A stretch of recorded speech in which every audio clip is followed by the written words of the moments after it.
Hey everybody, welcome back to the channel. This is Ed, and we are going to talk Supernote plugins. Now, I know that this is in the beta developer community, so this isn't going to be for everyone. So please make sure that you understand that. I'll put some links down in the description below. If you are someone who does not like to tinker with your device, please do not install any of these. But there's been a lot of talk about functionalities on Remarkable and their Connect subscription, also books with the new template hub, and Supernote with the ink hub. And now what I really want to focus on though is what is coming with these plugins. And I went through, there's a compiled list. I'll put that down in the bottom as well. Someone's taken the time to curate this so that you can find out more information on these. And it's just amazing what the community is creating. Now, these are the ones that I find the most interesting of the current plugins out there. Your mileage will vary. There are going to be things that you're going to be much more interested in than I am.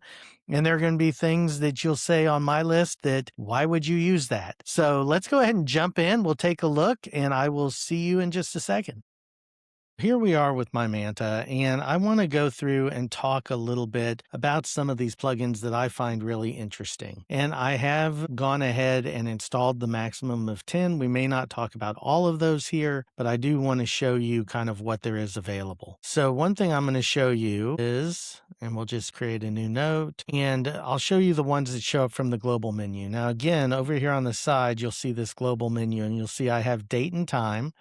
I have keyworder, links, TOC, export color PDF, colors, insert image, TCP tunnel, and stickers, of course, and then the folder shortcuts. I'm going to show 4 in this short video. I'm not going to show the export color because there's an update to that and I haven't gotten it yet, but it allows you to highlight in colors and actually write in colors within your Supernote.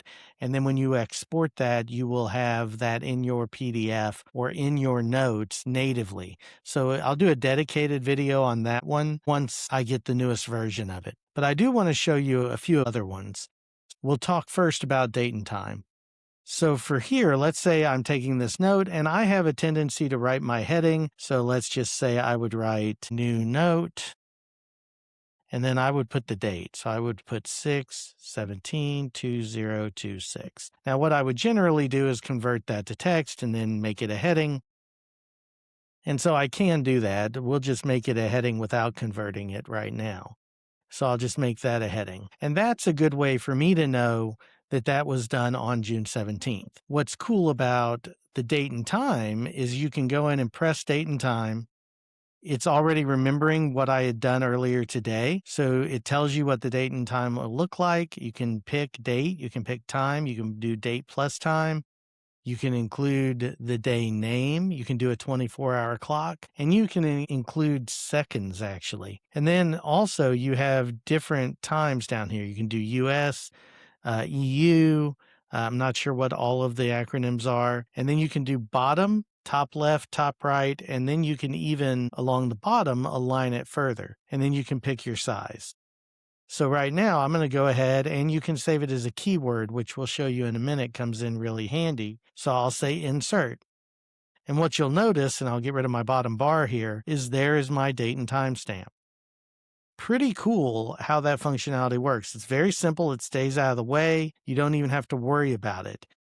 In theory, it could make me get rid of tagging the date by hand. I don't know that I necessarily will because I also put that in the file title.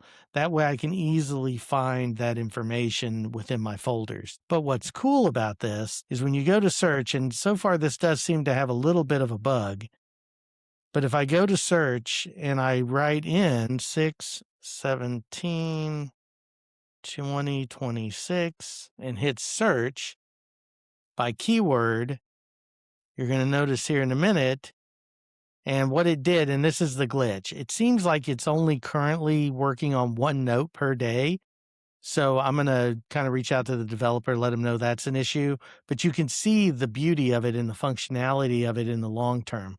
So yesterday I went ahead and tagged like 3 different notes and they still aren't showing up. So if I change this to 6/16, you're going to see the same thing. So we'll change that to 6/16 and I hit save. It's going to pop up and it's going to give me one of my meetings yesterday. So again, beta software. It's being developed currently and actively in development. So you got to forgive those types of things. But that's a really cool function for how this would work. Another one I want to show you real quick is I'm going to do heading 2. And I'm going to circle that. I'm going to make it a heading. And we'll go ahead and do one more here. So I'm going to do heading 3. So again, I'll circle that. I'll make that another heading. So now we'll go to our table of contents. You can see my 3 headings right there. And what we'll do is we're going to insert a page. So I'm going to go here, and you can do this wherever you want to, but I'm going to go ahead and insert a page before. And now I'm going to use the table of contents tool. So you'll see here that I have table of contents. Now I'm going to show you this and the links tool. And they both do virtually the same thing, just in different ways. So think of one more as a table of contents and the other one is more of an index. So we'll do the table of contents and we'll say generate. Now what it's going to do is it's going to go through my entire note and it is going to find all of my table of contents and it's going to generate that.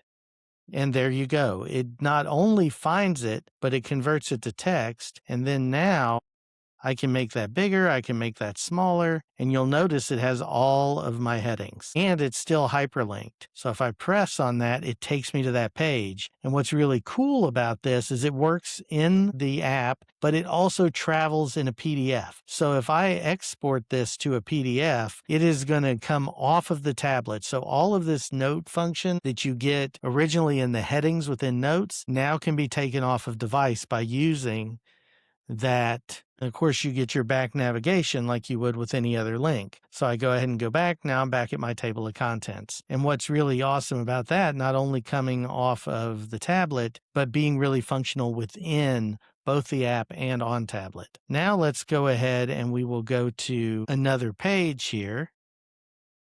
And we'll use the links. So we'll say links, and then you'll see it already identified links within the page. So you'll say insert links. And here you can also insert file links, web links, and all of that works natively.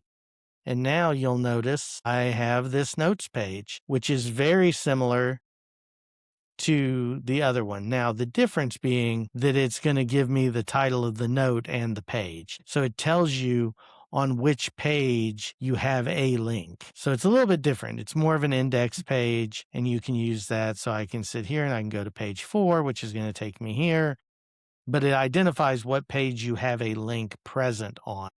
So a little bit different. Again, these are all works in progress, and I think it's really cool that they're doing these things. So let's go ahead. TCP tunnel is actually a way for you to wire in and present to a screen. So bypassing using the IP address. Links I showed you. I'll show you Keyworder. And Keyworder, I really hope that they do a couple of things with. So for example, if I circle this, and remember, this builds it natively into the toolbar. So you'll notice there are a lot of different things here. So I can go to Keyworder. And what's neat about this is I can add this as a keyword within Keyworder. You'll notice it got an extra space there. So I'll go ahead and back that up and I'll say add. But then it takes me to this page. And here you get an alphabetical list of all of the keywords that you currently have, and you can add those in. Now, the limitation on this is it's very much like books where you can only add 4 tags. I would prefer, and I still use the other one because I'll add multiple tags. So if I'm in a meeting with 5 people, I'm going to add all of their names so that they're easy to search later on. But as a good first step, so let's say I want to add 2026. I want to say CITL Roundup, and faculty development. You only get those 4, but when I hit insert, you can notice here that all 4 of those have been inserted. And even if I want to get rid of those because I don't want to actually see them, when I go to my list and go to keywords, they're still there. So it's a very nice way for this to handle everything. And I really do like it. And you'll notice that unfortunately, my date stamp did not stay with this, even though it was there in the keywords. So again, something they're working on, but I think a really fabulous thing. So anyway, that's all I wanted to show you really quickly. I will do a dedicated video on the colors and export color PDF because I think those, just in playing with the initial version of that, are really awesome. But I want to get my head around it, do a really deep dive into it, because to me, as someone who doesn't use a lot of color in highlighting, but knowing a lot of other people do, this could really transform the way the Supernote works. But let me know down in the comments, what do you think about this specific thing? About plugins in general, or about the specific plugins I showed just here? These are separating the Supernote ecosystem once these come out in a very different way from the competition. It's being able to enhance your device through the actual toolkits that are already on board, rather than adding software outside of the ecosystem to kind of make it do the things you need it to do. So for me, that's a huge win. But let me know what you think. Do you think this is going to be something that is long-term sustainable? Do you think it's something you would use? Are these useful plugins the ones I just showed you in your workflow, or would you have a totally different use case? You'll notice the dictionary wasn't here for me. Would that be there for you? Let's go ahead. We'll jump over and we will close that. Hey, everybody. Thanks for hanging in there on that one. Really enjoy this plugin ecosystem. I know it's not for everybody. I know it's not been released yet, and it may feel like it's a little bit of inside baseball, but it is open to anybody who wants to play and dabble and do something like this. And it really allows for a lot of community development, not just the developers doing amazing things, but the people who are trying this out and giving feedback to those developers to really try and maximize what the system can do. So let me know down in the comments, what do you think about this? Would you use the date timestamp once they fix the bug to where it's not quite attaching the keyword everywhere? Would you use the table of contents, which I think is brilliant because that allows you to generate, no matter what the size of the note, you can generate that and then take that off tablet. So it brings on a competition in some ways with how Books handles the outline feature. Only you aren't limited to going through all those extra steps to create the outline. All you have to do is create your headers as normal, and then when you're ready, you hit generate table of contents. It crawls the entire note for you and creates that table of contents backwards. And then all you have to do is take it off device, and you can use it in the app. You can use it in a PDF. You can use it anywhere you want. To me, that's a phenomenal feature. The same way with links, which creates a note page of every link that you have within your note. And then you can use that almost like an index to go back and look at all of the places that you've created things. So for me, these are really useful features and really cool. And even Keyworder, although it does have some limitations, only being able to add 4 keywords at a time and only 4 at all. So even if you went back into Keyworder a second time and said, I want to add 4 more, it won't do it. So you have to manually add those. And Supernote doesn't have a native limit on how many that you can use. So that's a limitation that I hope they address. But again, let me know in the comments, am I too excited about this? Is this something that you think is a little silly, or that you think isn't really ready for prime time? And obviously it's not been released, so they don't think it's ready to go to the mass public. But do you think this is something worthy of their time to really dig in and develop and customize the experience? Because you can pick what tools you want, and then you can tweak the already exceptional ecosystem that is the Supernote that already has so many built-in and baked-in organizational tools. You can make that even better to fit your specific workflow. What do you think? And until next time, keep on moving forward, and I will talk to you all soon. Bye now.